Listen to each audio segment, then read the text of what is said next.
Cease fire king कहे जाने वाले डोनाल्ड ट्रंप को आप सभी जानते होंगे। उनका मिजाज ऐसा है कि वो शायद ही कभी अपनी गलती मानने को तैयार होते हैं। सत्ता की भूख इतनी ज्यादा है कि उसे हासिल करने के लिए वो किसी भी हद तक जाने को तैयार रहते हैं। लेकिन इस बार हालात कुछ अलग नजर आ रहे हैं। दरअसल ईरान इजराइल युद्ध का आज 38वां दिन है और यह संघर्ष इतना भीषण हो चुका है कि इसकी कीमत अब ट्रंप की जेब पर भी पड़ती दिख रही है। लगातार हो रही मिसाइलों की बारिश और बढ़ते सैन्य खर्च ने स्थिति को और गंभीर बना दिया है। कहा जा रहा है कि इस दबाव के बीच ट्रंप ने जल्दबाजी में एक अहम मीटिंग बुला ली है। हालांकि उस मीटिंग में किन मुद्दों पर चर्चा होगी, इसकी आधिकारिक जानकारी अभी सामने नहीं आई है। लेकिन इसी बीच एक सोशल मीडिया पोस्ट ने सन की ट्रंप की सारी सनक निकाल दी। आखिर उस पोस्ट में ऐसा क्या था जिसने ट्रंप को भी असहज कर दिया? आइए आपको बताते हैं। डोनाल्ड ट्रंप ने ईस्टर जैसे पवित्र मौके पर सोशल मीडिया पर एक ऐसा पोस्ट किया जिसने पूरी दुनिया को हैरान कर दिया। इस पोस्ट में उन्होंने ईरान को सीधी धमकी दी, लेकिन उसमें इस्तेमाल की गई भाषा बेहद अश्लील और गाली गलौज से भरी थी। आलोचकों का कहना है कि किसी देश के सर्वोच्च पद पर बैठे व्यक्ति द्वारा इस तरह की भाषा का इस्तेमाल करना अमेरिका की वैश्विक छवि को नुकसान पहुंचा सकता है। विपक्षी नेताओं ने भी इस पर कड़ी प्रतिक्रिया दी है। उनका कहना है कि ऐसा व्यवहार किसी जिम्मेदार और संतुलित नेतृत्व से मेल नहीं खाता। इसीलिए अब यह सवाल उठने लगा है कि क्या उन्हें इस पद पर बने रहना चाहिए कि नहीं।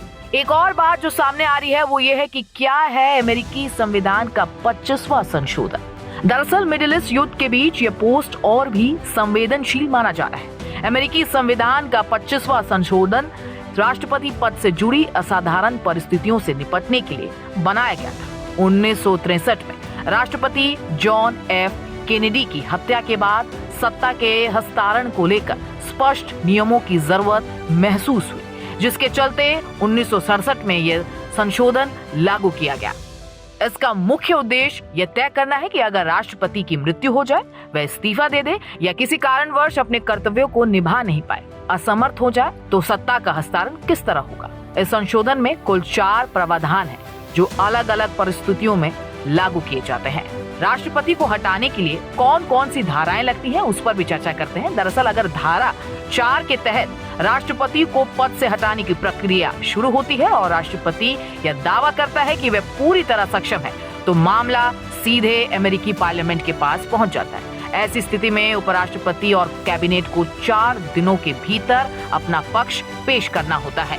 इसके बाद अमेरिकी संसद यानी कांग्रेस के दोनों सदनों में 2/3 बहुमत से यह साबित करना जरूरी होता है कि राष्ट्रपति वास्तव में अपने कर्तव्यों को निभाने में सक्षम है कि नहीं है। अगर दोनों सदनों में 2/3 बहुमत नहीं मिल पाता तो राष्ट्रपति अपनी सभी शक्तियां फिर से वापस हासिल कर सकते हैं। ट्रंप को हटाने की मांग केवल एक पोस्ट की वजह से ही नहीं हो रही है, बल्कि उनके लगातार बदलते फैसलों और युद्ध की रणनीति में अस्थिरता को लेकर भी है। मिडिल ईस्ट में जारी भीषण युद्ध के बीच ट्रंप का कभी ईरान को धमकाना और कभी पूरी तरह हवाई नियंत्रण का झूठा दावा करना उनकी भरोसेमंद छवि को खत्म कर रहा है। सीनेटर क्रिस मर्फी जैसे नेताओं का स्पष्ट कहना है कि यदि वे कैबिनेट में होते तो अब तक संवैधानिक वकीलों के साथ इस मुद्दे पर बैठ चुके होते। 25वें संशोधन को लागू करना आसान नहीं है। इसकी सबसे बड़ी शर्त यह है कि इसकी शुरुआत उपराष्ट्रपति के हाथों होती है, यानी अगर उपराष्ट्रपति की सहमति और हस्ताक्षर नहीं हो तो धारा 4 को लागू ही नहीं किया जा सकता। फिलहाल उपराष्ट्रपति की ओर से इस मुद्दे पर कोई आधिकारिक बयान सामने नहीं आया है, लेकिन राजनीतिक गलियारों में चर्चा तेज हो गई है। खबरें ये भी है कि रिपब्लिकन पार्टी के अंदर ही कुछ नेताओं में असंतोष के स्वर सुनाई देने लगे हैं। विशेषज्ञों का मानना है कि अगर राष्ट्रपति का व्यवहार इसी तरह विवादों में घिरा रहा तो दबाव बढ़ सकता है और कैबिनेट के लिए भी लंबे समय तक चुप रहना मुश्किल हो जाएगा। ऐसी स्थिति में 25वें संशोधन को लेकर बहस और तेज हो सकती है। सोर्सेज के मुताबिक अब ये भी माना जा रहा है कि शायद ट्रंप की सत्ता की चाबी अब उपराष्ट्रपति के हाथों में भी आ सकती है। कुछ दिन पहले ही डोनाल्ड ट्रंप ने जेडी वेंस को बड़ी जिम्मेदारी सौंपी है। ट्रंप ने उन्हें अमेरिका में फ्रॉड का इंचार्ज बना दिया। उन्होंने बताया कि वेंस अमेरिका में बड़े स्तर पर फैले करप्शन और धांधली को खत्म करने के लिए ट्रंप प्रशासन के महान लोगों के साथ मिलकर काम करेंगे। यूएस प्रेसिडेंट ने आगे कहा कि हम जेडी वेंस को फ्रॉड का सरगना कहेंगे और उनका फोकस हर जगह होगा, लेकिन मुख्य रूप से उन डेमोक्रेटिक राज्यों पर होगा जिनमें कैलिफोर्निया, इलिनोइस, मिनेसोटा, न्यूयॉर्क और कई अन्य राज्यों के भ्रष्ट डेमोक्रेटिक राजनेताओं ने करदाताओं के पैसे की अभूतपूर्व चोरी की है।